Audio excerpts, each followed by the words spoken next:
In Lagos, where desperation and opportunity collide like storm clouds, Sasha learned that the distance between poverty and wealth could be bridged by a single-use condom.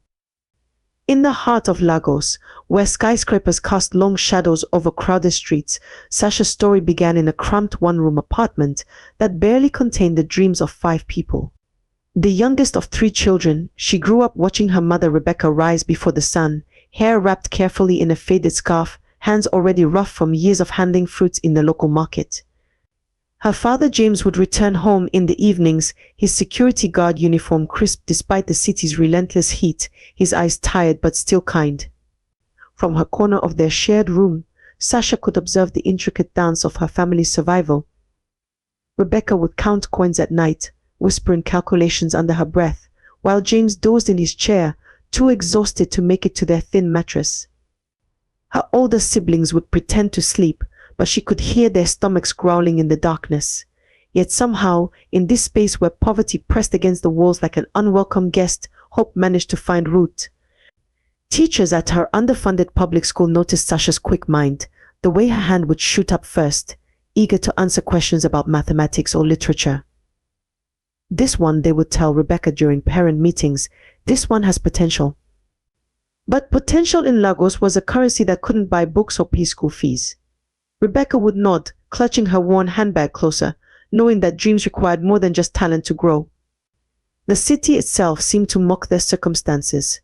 From their neighborhood, Sasha could see the gleaming towers of Victoria Island, where the wealthy lived lives that seemed as distant as the stars. During the rainy season, when water seeped through their roof and turned their floor into a shallow pool, those towers remained dry and bright, their lights piercing through the storm like beacons of a life she couldn't reach. Yet Sasha possessed something that neither poverty nor circumstance could diminish: a burning determination that made her parents exchange knowing glances. They recognized in their youngest child a flame that burned brighter than their own worn-down hopes. James would often say, after a long day of guarding other people's wealth, "That girl, she won't live like this forever." Rebecca would squeeze his hand, both of them investing their dreams in their daughter's future. But Lagos was a city that rarely rewarded pure talent or honest work. As Sasha grew older, she began to understand the cruel mathematics of their existence. Hard work, multiplied by time, didn't always equal success.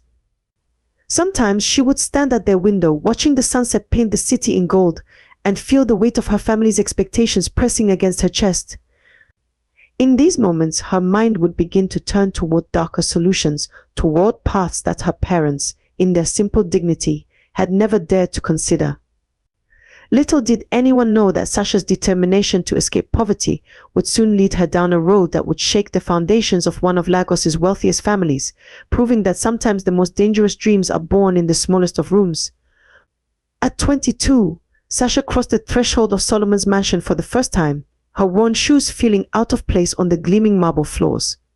The chandelier above cast fractured rainbows across her face, and for a moment she stood transfixed by a world she had only glimpsed in magazines. This was to be her workplace, now a sprawling testament to wealth that made her family's one-room apartment feel even smaller in comparison. Solomon, the mansion's owner, was rarely present during her early morning shifts. He moved through life like a storm, leaving evidence of his passage in scattered newspapers, half-empty whiskey glasses, and occasionally the lingering scent of unfamiliar perfumes that didn't belong to his wife. His wealth had built an empire that stretched across Lagos's skyline, but it was in these intimate details that Sasha began to understand the true nature of power. Naomi, Solomon's wife, was everything Sasha had dreamed of: becoming elegant, educated, and effortlessly commanding. She floated through the mansion in designer clothes that cost more than Sasha's family made in a year, her perfectly manicured hands never having known the sting of cleaning chemicals or the roughness of market vegetables. But beneath Naomi's sophisticated exterior, Sasha noticed a coldness, a distance that seemed to grow with each of her frequent departures for charity events and social gatherings. As Sasha cleaned, she began to map the geography of their marriage through the subtle signs left behind. Solomon's side of the bed was often untouched, while Naomi's travel bags were perpetually packed. Their shared spaces felt more like a stage set than a home, carefully arranged but lacking the warmth of genuine habitation. She learned their rhythm: Solomon's late-night returns, Naomi's early morning flights, the careful dance of two people sharing a life but rarely occupying the same space. The contrast between their world and hers grew sharper with each passing day. While she scrubbed their floors, Sasha thought of her mother's cracked hands selling fruits in the market. As she dusted their collection of art, she remembered her father's proud smile when he managed to bring home a small treat for the family. Every luxury she cleaned was a reminder of what she lacked. Every room she tidied contained enough wealth to transform her family's life. But it was Solomon's careless indiscretions that truly captured her attention. She noticed the patterns the different women who would visit when Naomi was away, the casual way he dispensed with evidence of his affairs, the absolute confidence of a man who believed his wealth made him untouchable.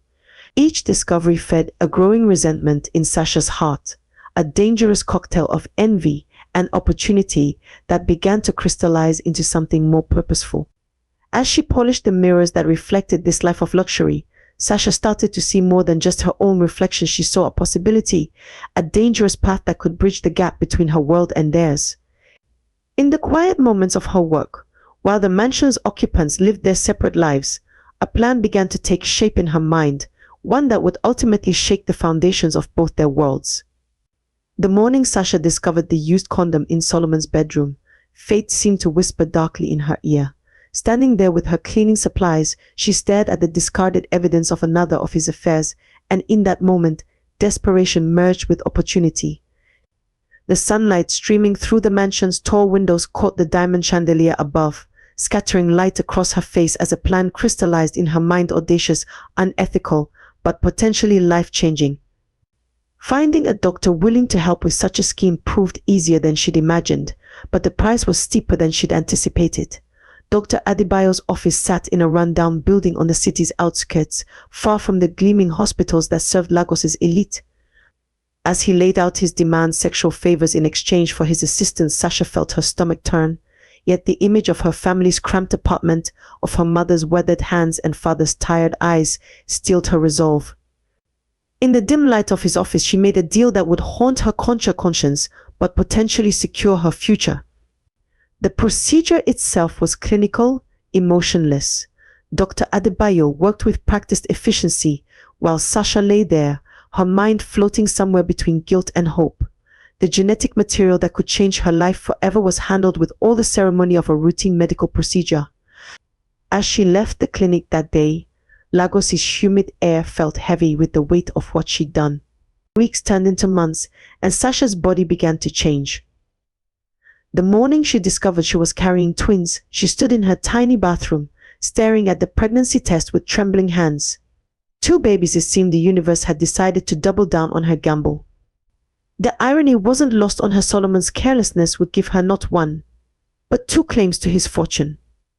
She continued working at the mansion for a few more weeks, carefully concealing her condition. Each morning, she would catch glimpses of herself in the mansion's many mirrors, her secret growing inside her like a time bomb. She watched Naomi float through the halls, observed Solomon's continuing parade of mistresses, all while knowing she held a power that could shatter their world. Finally, when her condition became impossible to hide, Sasha simply stopped showing up for work. She disappeared from the mansion as quietly as she had entered it, leaving behind no trace of her presence except for the explosive secret growing inside her.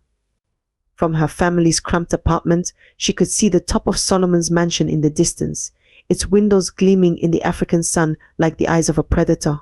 But who was the predator now, she wondered, and who was the prey? As her pregnancy progressed, Sasha alternated between periods of triumphant planning and paralyzing fear. She had set in motion events that couldn't be undone, played a game with stakes higher than she'd ever imagined. In the quiet hours of the night, as her twins moved within her, she would whisper promises to them, promises of a better life, of opportunities she never had, of a future free from poverty. Whether these promises would become reality or turn to dust in her mouth remained to be seen. The day Rebecca stood at Solomon's imposing front gate, her heart hammered against her ribs like a trapped bird. Security guards eyed her suspiciously. She was clearly not the usual visitor to this palatial estate. But beneath her nervous exterior burned the fierce determination of a mother fighting for her daughter's future.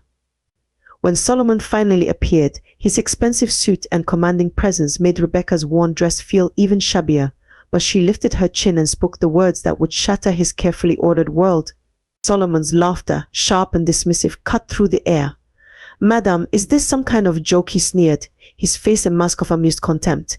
"I never even touched your daughter." The words struck Rebecca like physical blows, but she held her ground, even as security began to usher her away. Solomon's dismissal would prove to be his first mistake in a cascade of events that would soon spiral beyond his control. When Sasha decided to confront Solomon herself, she chose her moment carefully. She arrived at the mansion during one of Naomi's charity trips abroad, knowing Solomon would be alone. The same hall she had once cleaned now echoed with her footsteps as she was led to his study. Solomon's face showed recognition mixed with wariness. The maid who had disappeared without notice months ago now returned, clearly pregnant. The truth, when Sasha revealed it, hit Solomon like a physical blow. His face drained of color as she explained how she had used his discarded condom, her voice steady despite the trembling in her hands. The look of horror that crossed his face gave her a savage satisfaction, even as he exploded in rage, threatening her with lawyers, jail, destruction. His power and wealth, once so intimidating, now seemed like weapons she could turn against him. But it was Naomi's arrival home, earlier than expected, that truly ignited the powder keg. The whispers of household staff had reached her ears before she even set foot in the mansion. Her confrontation with Sasha was like a collision of two worlds, the polished, sophisticated socialite facing the desperate former maid in her humble apartment. Naomi's words dripped with venom and threatened destruction, but Sasha stood her ground, one hand protectively over her swollen belly. Back at the mansion, the carefully maintained facade of Solomon and Naomi's marriage began to crack. Their arguments echoed through marble halls, each accusation landing like a precision strike. "If you had been a proper husband," Naomi would hiss, while Solomon countered with bitter remarks about her constant absences. Their perfect life, already built on shaky foundations, started to crumble under the weight of betrayal and recrimination. The tension between them grew thick enough to choke on, their every interaction charged with unspoken accusations. Servants began to whisper about raised voices behind closed doors, about Solomon sleeping in the guest room, about Naomi's red-rimmed eyes at breakfast. Their vast mansion, once a symbol of their success, became a battlefield where every room held memories of betrayal and every silence screamed with accusations. Dr. Adebayo's unexpected visit to Sasha's apartment cast a shadow longer than the evening sun stretching across Lagos. Standing in her doorway, his presence felt like a ghost from her past coming to haunt her carefully constructed plans. His revelation landed like a bomb in her small living room. He might be the biological father of her twins. The words hung in the air between them, heavy with implications that threatened to unravel everything. The doctor's face, usually masked with professional detachment, now showed a calculating hunger as he laid out his proposition. His voice dropped to a conspiratorial whisper, explaining how he could manipulate the DNA test results, his connections to a judge who could be persuaded with the right amount of money. Each word dripped with the poison of blackmail, wrapped in the false concern of someone who claimed to want to help. "Think about it, Sasha," he said, pacing her small living room like a predator sizing up its prey. "Without me, you have nothing. With me, you have everything." His eyes lingered on her swollen belly, a reminder of the power he held over her future. The twins kicked inside her, as if sensing her distress, while her mind raced through increasingly desperate scenarios.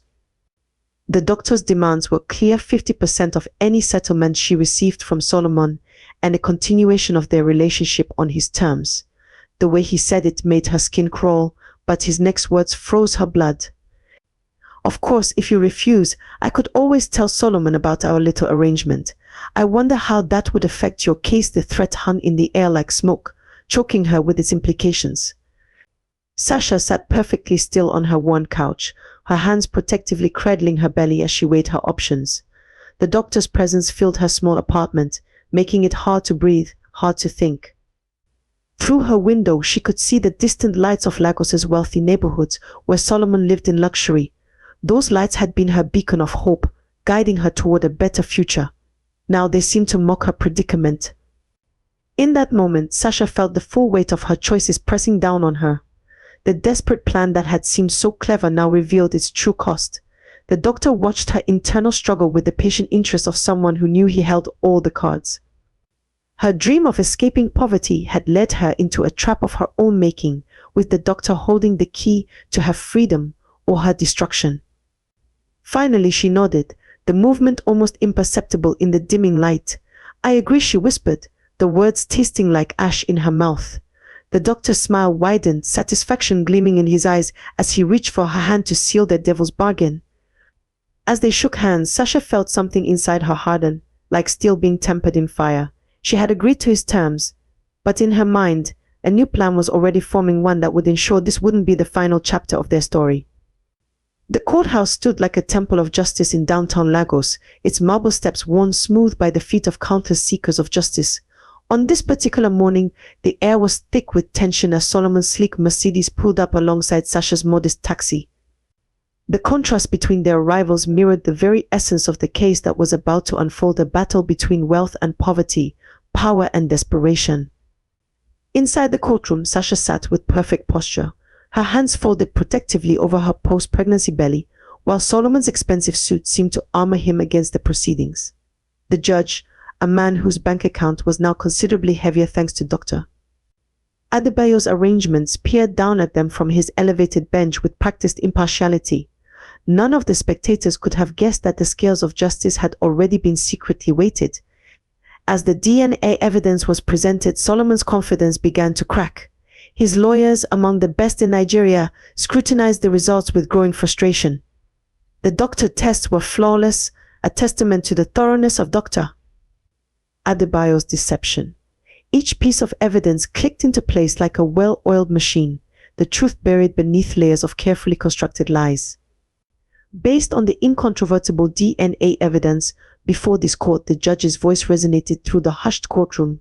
"I hereby order Mr. Solomon to pay the sum of 100 million naira in child support." The gavel strike echoed like a thunderclap, sealing Sasha's victory and Solomon's defeat. The amount was staggering enough to transform Sasha's life completely, to lift her entire family from poverty in a single stroke. Solomon's face turned ashen as the judgment was read. His hands, usually steady from years of signing million naira deals, trembled slightly as he gripped the table before him. For all his wealth and power, he had been outmaneuvered by a former maid, or so he believed. Beside his legal team, Naomi sat rigid, her designer sunglasses hiding eyes that blazed with cold fury. Sasha maintained her composure as the verdict was delivered, but inside her heart raced with triumph. The courtroom began to empty, and she caught glimpses of the various players in this drama, Solomon conferring urgently with his lawyers, Naomi's straight-backed exit, the judge gathering his papers with studied nonchalance. Each had played their part in this carefully orchestrated performance, though only a few knew the full script. Outside the courthouse, Lagos continued its eternal bustle, unaware that a life-changing drama had just concluded within those walls. As Sasha descended the steps, the weight of her victory seemed to lift her above the chaos of the street below. The 100 million naira would buy her more than just financial security. It would purchase a new identity, a transformation from powerless maid to wealthy mother. But as she hailed a taxi home, a small voice in the back of her mind whispered that victories built on deception often carry hidden costs, and that her story was far from over. Life in Sasha's new home sparkled with the sheen of fresh paint and polished marble, a far cry from the cramped apartment where her dreams of wealth had first taken root. The twins played in their spacious nursery, surrounded by toys that cost more than her father used to make in a month. But even as she basked in her newfound luxury, a shadow loomed over her paradise, Dr. Adebayo, whose patience was wearing dangerously thin. His unannounced visit shattered the peace of her new sanctuary. Standing in her elegant living room, his demeanor had changed from the confident conspirator to a desperate man. The doctor's usually immaculate appearance showed signs of strain. His corner wrinkled, his eyes haunted by unpaid debts and mounting pressures. "Where's my money, Sasha?" His voice carried an edge she had never heard before. 50%, that was our deal. Or have you forgotten how you got all this? He gestured broadly at her surroundings, each movement dripping with barely contained rage. Sasha met his gaze with steel in her eyes. The timid maid who had once submitted to his demands was gone, replaced by a woman who had tasted power and refused to relinquish it. "I don't owe you anything," she replied, her voice steady. "Your threats don't scare me anymore." The doctor's face contorted with fury. "No. Then perhaps losing your precious twins will scare you." The threat hung in the air like a poisoned arrow. "They're mine after all. I could prove it, take them away. How would you like that? Something dark and primitive awoke in Sasha at his words. The thought of losing her children, her key to this new life, triggered a response that surprised even her. That night, she made a decision that would cross a line from which there would be no return. The meeting place she chose was remote, far from the city's watchful eyes. The weight of the gun in her purse felt foreign yet somehow right. As the doctor approached, confidence still etched on his face, Sasha's hand moved with a sureness she didn't know she possessed.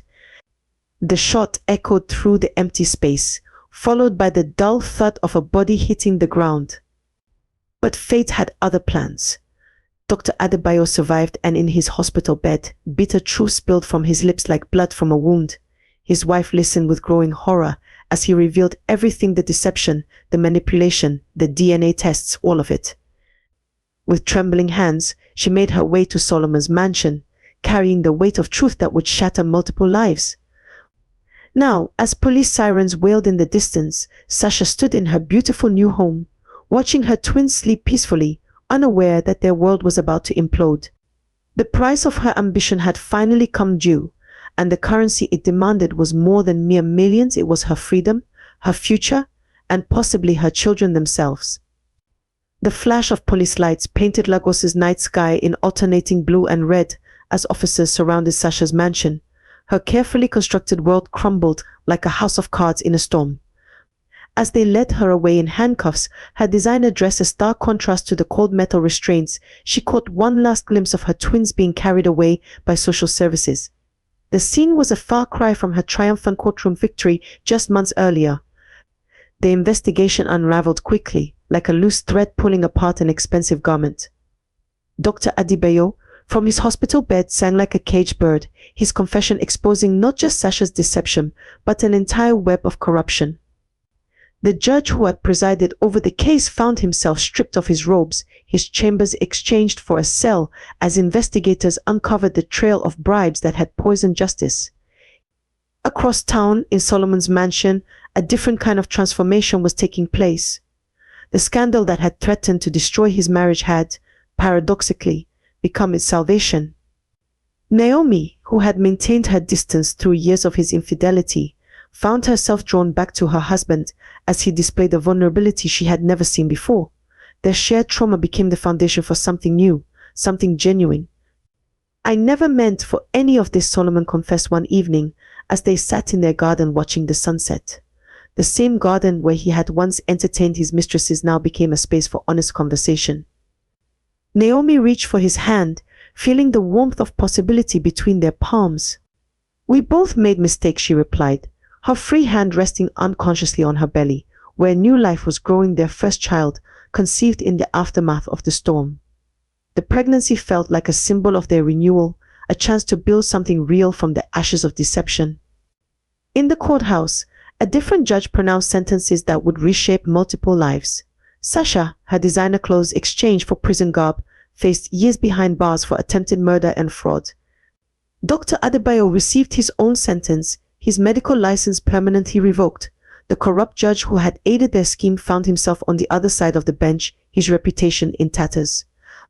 But in the end, it was the quiet moments that marked true resolution.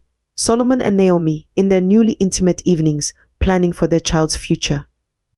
The twins, too young to understand the complexity of their origins, finding a new home with Solomon's distant relatives who had agreed to raise them. And somewhere in a prison cell, Sasha had time to contemplate how her desperate grab for wealth had cost her everything she'd fought so hard to gain. Lagos continued its eternal rhythm, the city's lights twinkling against the night sky like stars. From different corners of the metropolis, a prison cell, a mansion, a judge's former chambers, the players in this drama looked up at those same lights, each forever changed by a story that had begun with a maid's desperate dream and ended with justice's imperfect victory. In the heart of Lagos, where glass towers pierced the clouds and tin-roofed shanties sprawl in their shadows, a story unfolded that laid bare the city's dark divisions. Like a modern parable, it wove together the lives of the powerful and the powerless, showing how desperation could bridge the seemingly insurmountable gap between them in the most unexpected and destructive ways. The tale of Sasha, a maid who dared to grasp at wealth through deception, and Solomon, a billionaire whose careless privilege became his undoing, revealed the razor's edge between ambition and morality. Their story exposed the cruel mathematics of inequality, how the distance between a mansion's marble floors and a slum's dirt paths could be measured not just in meters, but in dreams deferred and desperate choices made. Moral compromise proved a slippery slope, each step taken in the name of survival or justice leading further into darkness. Sasha's initial plan, audacious but calculated, spiraled into a web of larger deceptions, drawing in a corrupt doctor, a compromised judge, and ultimately leading to attempted murder. Like a stone thrown into still water, her actions created ripples that transformed into waves, threatening to drown not just her targets but herself as well. The price of deception emerged as a currency all its own, more costly than naira or dollars. Solomon's infidelities, hidden behind wealth and privilege, created the very vulnerability that Sasha exploited. His marriage to Naomi, already fractured by distrust and distance, nearly shattered under the weight of his past choices. Each lie told, each truth concealed, accumulated interest like a debt that would eventually come due. Trust, once broken, proved as fragile as crystal and as precious as gold. The story's countless betrayals between husband and wife, doctor and patient, citizen and justice system painted a portrait of a society where trust had become a luxury few could afford. Yet paradoxically, it was only through the complete collapse of these false foundations that genuine trust could begin to rebuild, as demonstrated by Solomon and Naomi's eventual reconciliation. Justice arrived wearing many faces throughout the narrative. There was justice as revenge, embodied in Sasha's scheme to claim a piece of Solomon's wealth. There was justice as punishment, seen in the arrests and imprisonments that concluded tale. And finally, there was justice as balance restored, not perfect, not complete, but a restitution of sorts that allowed some wounds to begin healing while leaving others as permanent scars. In the end, Lagos itself emerged as perhaps the story's most complex character, a city of devastating contrasts, where poverty and wealth danced an eternal tango, where desperation and opportunity walked hand in hand down bustling streets. It stood as a testament to humanity's capacity for both incredible achievement and crushing inequality, for both compassion and cruelty, for both justice and its perversion. The story served as a mirror, reflecting back the choices we make when pressed against life's hardest edges, and the price we pay when we allow desperation to override our moral compass. In its conclusion lay both warning and wisdom that in the pursuit of justice we must be careful not to become the very thing we seek to punish.